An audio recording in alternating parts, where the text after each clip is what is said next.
Hello, and welcome to the very first episode of Pause with Prudence. I'm so glad you're here. Pause with Prudence is a space for those rethinking or on the edge of faith, untangling beliefs, or simply looking for a quiet, reflective place to belong.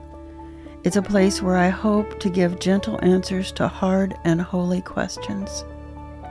Over the next few episodes, I'll be exploring what it means to live an integrated life, to live fully alive. And today, we begin with a simple and honest question. Why do I need to take a pause in my day? I want to share how taking a pause is not only good for your soul, but deeply good for your body and your mind and even your brain. I'll be inviting you to slow down, to step out of the rush of your day and rediscover the gift of the pause. Because sometimes it's only in the quiet, in the space between the doing, that we actually hear what our souls want to say. Before we begin, let's do something simple together. If it's possible, wherever you are, take a deep breath in, hold it for a moment, and slowly let it out. As you breathe, feel the oxygen flow through your body, bringing calm to your mind and steadiness to your heart. That's what today's episode is really about, learning to take small pauses that open up new ways of living. So why do we need a pause? Life today is loud. We live in a world of constant notifications, endless to-do lists, and the pressure to always be on. It's easy to live on autopilot, rushing from one thing to the next without ever noticing how we're really doing. Research shows that most of us spend nearly half of our lives on autopilot, doing repetitive tasks with our minds somewhere else, regretting the past or worrying about the future. We rarely stop. And by the end of the day, we're weary and unsure what we actually really did. Sometimes we even wonder if life's supposed to feel like this. But here's the truth. Our bodies were never designed for non-stop stimulation. We are rhythmic beings, meant to inhale, exhale, have movement and stillness, light and dark, work and rest. But when we don't pause, stress builds up in our nervous system. Our heart rate rises, muscles tighten, our minds race. We start to live bracing for the next crisis, the next shoe to drop. A pause, even a small one, interrupts that cycle.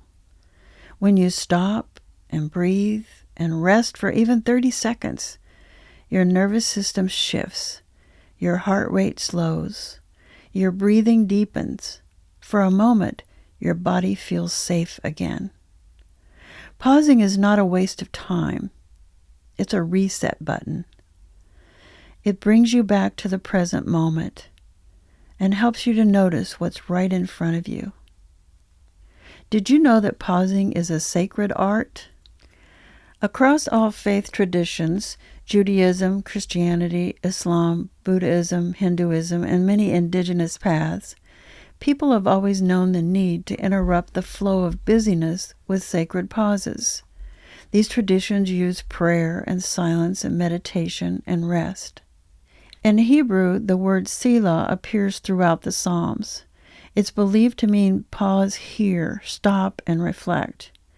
Even God, in the creation story, rested on the seventh day. And the prophet Isaiah wrote, "In returning and rest you shall be saved. In quietness and confidence shall be your strength." That sounds like a pause to me. When we pause, we are saying with our very breath, "I am not God, and the world will keep spinning while I rest." It's an act of trust. And it's also an act of rebellion against a culture that equates worth with productivity. You are more than what you do. You are more than your output. And sometimes it takes a pause to remember that. Science tells us something similar. Through the process called neuroplasticity, our brains can actually rewire themselves. Each time you pause instead of react, you calm your body's stress responses, shifting from fight or flight to rest and digest. You literally carve new pathways in your brain, new patterns, new habits, new emotional responses. Think of it like walking through tall grass. The first time you step through, there's no path.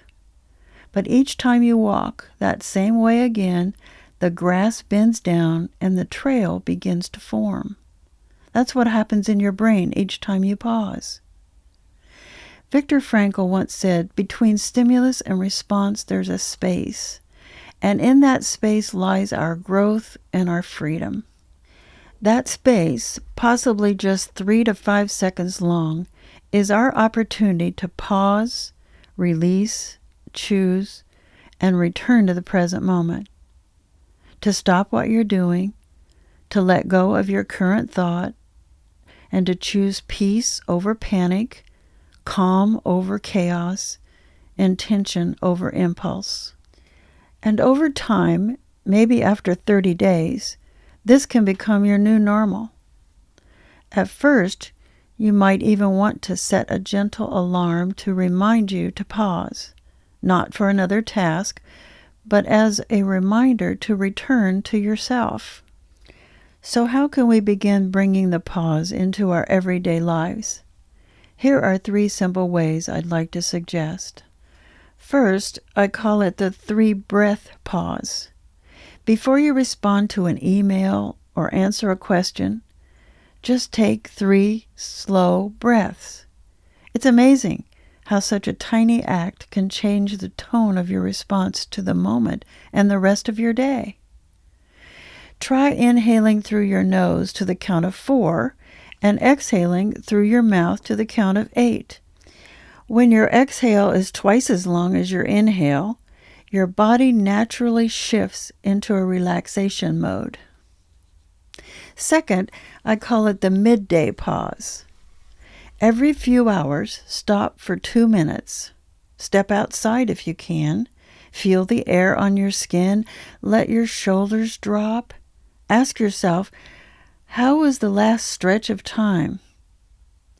Was there any stress in my body? If there was, let it go.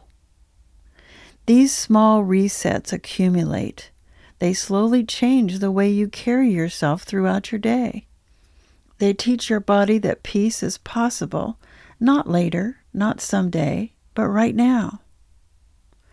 And third, a pause for gratitude.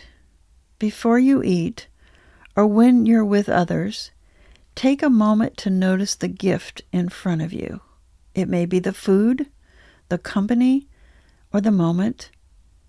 Gratitude nourishes both your body and spirit. Let's try the 3-breath pause together right now. If you can, get comfortable. Maybe even close your eyes. Take a slow, deep breath in, 2, 3, 4, and now let it out slowly. 2, 3, 4, 5, 6, 7, 8. And in, 2, 3, 4, and out, 2, 3, 4, 5, 6, 7, 8. And again, in, 2, 3, 4, and out, 2, 3, 4, 5, 6, 7, 8. Hopefully you noticed your body settling, maybe a little more space, maybe a little more calm, a sense that you've returned to the present moment, to the now. That's the power of pause. It's always available to you. If you're having a hard morning, pause. If you're anxious about what's next, pause. If you're about to say something you might regret, pause. Even 3 seconds can change the story. Don't let that one stressful moment decide the rest of your day. As I close this first episode, remember this: pausing is not a luxury. It's essential to your health, your peace, and the renewal of your mind. Every pause is a choice to live differently, to step out of autopilot, to create new pathways of peace in your brain and in your life. You may not be able to change the pace of the world, but you can change the pace of your own heart. This week, I invite you to start small. Take at least one sacred pause each day, and then try adding a few more short pauses. 30 seconds here, 2 minutes there.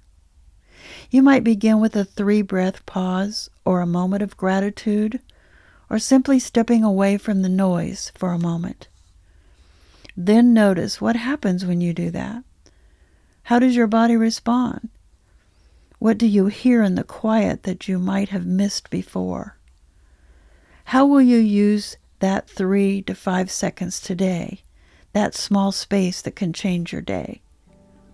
Thank you for joining me for this first episode of Pause with Prudence. I hope you'll come back as we continue to explore how reflection, rest, and renewal can reshape the way we live. So until then, may you find space to pause, and in that pause, may you discover new ways of living. If you have a question you'd like me to respond to, send it to prudence@pausewithprudence.com. And if you'd like some reminders and reflections from this episode, you can go to my website at www.pausewithprudence.com for what I'm calling pause pages. Thanks for pausing with me today.